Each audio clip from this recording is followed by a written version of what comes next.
ગુજરાત પોલીસે ડ્રગ્સ વિરુદ્ધ એક નવો જંગ છેડ્યો છે અને આ અધ્યાયમાં ગૃહ રાજ્યમંત્રી હર્ષ સંઘવીનું તો નિવેદન છે. સાથે સાથે ગુજરાત એટીએસે છેલ્લા 3 મહિનામાં 4 મોટા ઓપરેશન પાર પાડ્યા છે. તેને લઈને એટીએસના ડીઆઈજી દીપેન ભદ્રેને શું કહ્યું છે તેની વાત કરવી છે. નમસ્કાર, આપ જોઈ રહ્યા છો હોટલાઇન ન્યૂઝ અને હું છું આપની સાથે તોફિક ગાંચી. ગુજરાતમાં દિવસે ને દિવસે ડ્રગ્સ પકડાઈ રહ્યો છે તે વાત સાચી છે અને મામલે ગૃહ રાજ્યમંત્રી હર્ષ સંઘવીએ પણ નિવેદન આપ્યું છે અને તેમનું કહેવું છે કે ગુજરાતને ઉડતા ગુજરાત તરીકે જે લોકો બતાવી રહ્યા છે, પરંતુ ગુજરાતની પોલીસ અને સરકાર છે તે ડ્રગ્સ પકડવા માટે કટિબદ્ધ છે. આ ફરક લોકોએ જોવો જોઈએ, કેમ કે રાજ્યનો કોઈ પણ નાગરિક કે રાજ્યનો કોઈ પણ યુવા નશાનો આદિ ન બને તે માટે સરકાર સતત કટિબદ્ધ છે. છેલ્લા 4 મહિનામાં એટીએસે મોટા ઓપરેશન પાર પાડ્યા છે અને કરોડો રૂપિયાનું ડ્રગ્સ પકડ્યું છે. આ 4 ઓપરેશનને લઈને એટીએસના વડા છે ડીઆઈજી દીપેન ભદ્રે, તેમણે શું કહ્યું છે તે આપ સાંભળી લો. 5 મિનિટની અંદર ગુજરાત એટીએસ મારફતે છેલ્લા 3 મહિના સમય દરમિયાન કરેલ નાર્કોટિક્સ ડ્રગ્સની વિરુદ્ધમાં કરેલ લડાઈ બાબતના આપને વાકેફ કરવા માંગુ છું. આ 4 મહિના સમય દરમિયાન અમે 4 મોટી કેસો કરવામાં આવેલ છે, જેમાં સૌથી પહેલા જે કેસ છે 60 કિલોગ્રામ મેથામ્ફેટામિન મતલબ એમડીએમએ ને સીઝ કરેલ હતો. જે ગુજરાત પોલીસને મળેલ બાતમી આધારે અમને ખબર પડ્યું કે એક ગ્વાદર પોર્ટ પાકિસ્તાનથી નીકળેલ બોટની અંદર, માછીમારીની બોટની અંદર સ્મગલર્સ ડ્રગ્સ લઈને આવવાનું છે અને ભારતીય જળસીમાની અંદર ભારતીય માછીમારી બોટમાં એ ડ્રગ્સ ટ્રાન્સફર કરી અને ગુજરાતથી પ્રસાર કરી ઉત્તર ભારતમાં લઈ જવાનું છે. એ બાતમીની આધારે ગુજરાત એટીએસની ટીમે ઇન્ડિયન કોસ્ટગાર્ડ અને નાર્કોટિક્સ કંટ્રોલ બ્યુરોની ટીમો સાથે સંયુક્ત ઓપરેશન પાર પાડેલ હતું, જેમાં અમે એક પાકિસ્તાની બોટ એની અંદરથી 6 સ્મગલર્સને ધરપકડ કરેલ હતું અને એમને પાસેથી લગભગ 60 કિલો જેટલું ડ્રગ્સ જે એમડીએમએ છે એ સીઝ કરવામાં આવેલ હતું અને એનો અંદાજિત કિંમત 420 કરોડ રૂપિયા જેટલું હતું. અને આ કેસ પછી આ કેસ માર્ચમાં થયેલ હતો. નેક્સ્ટ, ગુજરાત અને ભારત માટે સૌથી મોટો પડકાર છે કે સિન્થેટિક ડ્રગ્સની જે ઉત્પાદન થાય છે અને એનું સેવન થાય છે. એ એટલા માટે મોટી પડકાર છે કેમ કે એની જે પ્રોડક્શન છે એ ભારતની અંદર અને કેમિકલ લેબ્સની અંદર થાય છે. આ બનાવવા માટે બહુ મોટી સાયન્ટિફિક નોલેજની જરૂર નથી કે કેમિસ્ટ અને કેમિસ્ટ્રીની એમએસસી અને બીએસસી કરેલા માણસો નોર્મલ અને ઇલીગલ મેન્યુફેક્ચરિંગ યુનિટ્સથી એને બનાવવામાં આવે છે. અને આ ડ્રગ્સની સૌથી મોટો પ્રોબ્લેમ આ છે કે આને જે સેવન એડિક્ટિવ છે અને ઇઝી અવેલેબિલિટી અને લોંગ લાસ્ટિંગ ઇફેક્ટ હોવાના કારણે એમને સૌથી વધારે એડિક્શન થાય છે.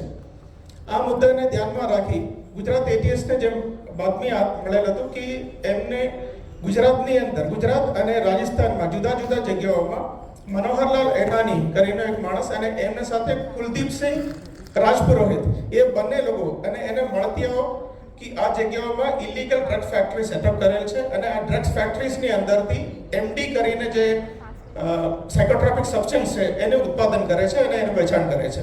એ બાતમીના આધારે ગુજરાત એટીએસની ટીમ નાર્કોટિક્સ કંટ્રોલ બ્યુરોની જે ટીમ્સ છે કે દિલ્હી અને રાજસ્થાનની જે ટીમ્સ છે એમને સાથે રાખી ગુજરાત અને રાજસ્થાનની જુદી જુદી જગ્યાઓમાં રેડ કરેલ હતું, જેમાં રાજસ્થાનમાં જોધપુરની ઓસિયા નામની એક ગામ અને સિરોહીથી અને ગુજરાતમાં પીપલજ, ગાંધીનગર અને અમરેલીની ભક્તિનગર વિસ્તારમાંથી ડ્રગ્સની ફેક્ટરી ઝડપી પાડવામાં આવેલ હતું. એમાં 13 જેટલા આરોપીઓને અમે ધરપકડ કર્યો.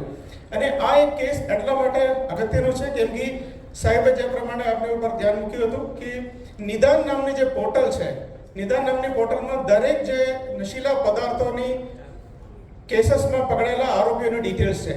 એ કેસની અંદર પકડેલા 2 આરોપીઓ, એમાં એક મનોહરલાલ એનાની અને એક રમેશ બિશ્નોઈ કરીને રાજસ્થાનનો એક માણસ હતું. આ બંને લોકો પહેલા ડ્રગ્સની કેસમાં ધરપકડ થયેલા છે. એની ડિટેલ્સ ઉપરથી ગુજરાત એટીએસે આ કેસ વર્કઆઉટ કરી અને આ કેસીસની અંદર અમે સફળતા મળેલ હતી.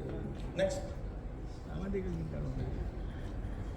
ગુજરાતની જલસીમાને નશાયુક્ત કરવા માટે અને એ જલસીમાની અંદર પણ કોઈ પણ રીતે ડ્રગ્સ ઘુસાડવા ના આવે અને એ જલસીમાને ઉપયોગ કરી ડ્રગ્સ બીજી દેશોમાં યા બીજી જગ્યાઓમાં મોકલવામાં આવે એ પ્રયત્નોને પણ નાકાર કરવા માટે ગુજરાત એટીએસ અને ગુજરાત પોલીસ તરફથી જુદા જુદા એજન્સીઓ સાથે સંપર્કમાં હતું. અમને માહિતી મળેલ હતું કે અલ રાસા નામની એક પાકિસ્તાની બોટ છે. એ બોટમાં ડ્રગ્સ લઈને ઈરાનથી આવવાનું છે અને આ લોકો આ ડ્રગ્સ જે છે કે ભારતની જલસીમાની અંદર એક દક્ષિણ ભારતથી આવતા બોટની અંદર ટ્રાન્સફર કરવાનું હતું અને જે ટ્રાન્સફર કરેલા ડ્રગ્સ છે એમને શ્રીલંકા લઈ જવાનું અને શ્રીલંકાની ડ્રગ માફિયા સાથે મળી એને આગળ મોકલવા માટેનો એનો પ્રયત્ન હતો. આ ઇન્ફોર્મેશન ઉપરથી ગુજરાત એટીએસ, ઇન્ડિયન કોસ્ટગાર્ડ અને નાર્કોટિક્સ કંટ્રોલ બ્યુરોની જે ટીમ્સ છે એને 28 એપ્રિલની રોજ કે આ બોટને ઇન્ટરસેપ્ટ કરેલ હતું. આ બોટને જે ઇન્ટરસેપ્ટ કર્યું એને ચેકિંગ દરમિયાન એની અંદરથી 86 કિલો જેટલો માદક પદાર્થ મળી આવેલ હતું, જેમાં 62 કિલો હેરોઇન અને 24 કિલો જેટલા MDMA મેથેમ્ફેટામિન મળેલ હતું, જેની અંદાજિત કિંમત 600 કરોડ રૂપિયા ઉપર છે. આ કેસની અંદર 14 જેટલા આરોપીઓને ધરપકડ કરવામાં ભારતીય એજન્સીઓ સફળ રહેલ હતો. નેક્સ્ટ. દરેક કેસમાં આપણે જ્યારે પણ અમારા ઓપરેશન થાય છે નવો પડકારો અને નવો મોડસ ઓપરેન્ડી ગુજરાત પોલીસને અને એજન્સીઓ સાથે કરવાનો મોકો મળ્યો છે. આ એક કેસ જે અમારો જે 14 ઓપરેશન હતું કે એ એક અગત્યનો એટલા માટે છે અને એક દાખલા છે કે ભારતની જલસીમા અને દરિયાઈ સુરક્ષામાં તમામ એજન્સીઓ કેવી રીતે તાલમેલ સાથે કામ કરી શકે છે અને કેવી રીતે દરિયાઈ સુરક્ષાને સુદૃઢ બનાવવા માટે કામ કરી શકાય, એના માટે અમારા માટે એક સૌથી દાખલારૂપ કેસ હતું આ કેસ. અમને બાતમી મળેલ હતું કે ગુજરાત એટીએસની એસપીને કે ભારતની 3 માણસો જે મહારાષ્ટ્રનો વતનીઓ છે, આ લોકો ભારતીય બોટ વાપરી અને ભારતીય બોટ લઈને આ લોકો ફિશિંગ માટે જવાનું છે અને ફિશિંગની આડમાં આ લોકો નશીલા પદાર્થો પાકિસ્તાનથી લઈ આવવાનું છે અને ભારતની અંદર બીજા જગ્યાઓમાં આ પદાર્થો મોકલવાનું છે. એ બાતમીની આધારે અમે તરત જ કોસ્ટગાર્ડ અને નાર્કોટિક્સ કંટ્રોલ બ્યુરોને સંપર્ક કરેલો હતો. નાર્કોટિક્સ કંટ્રોલ બ્યુરો સાથે અમે સેન્ટ્રલ એજન્સીસ છે, જેમાં ટેકનિકલ એજન્સીસ છે અને ઇન્ટેલિજન્સ એજન્સીસ છે, એમને સાથે ડાયરેક્ટ સંપર્કમાં હતું અને એમને મળેલ ઇનપુટ્સ અને એમને પાસેથી મળેલ ટેકનિકલ ઇનપુટ્સ ઉપરથી તમામ પાસો પ્રયત્ન કરેલ હતો. કેમ કે આ ડ્રગ્સની જે બોટ લઈ આવવાનું છે એ બોટ બાબતમાં કોઈ જાણકારી ના હતું.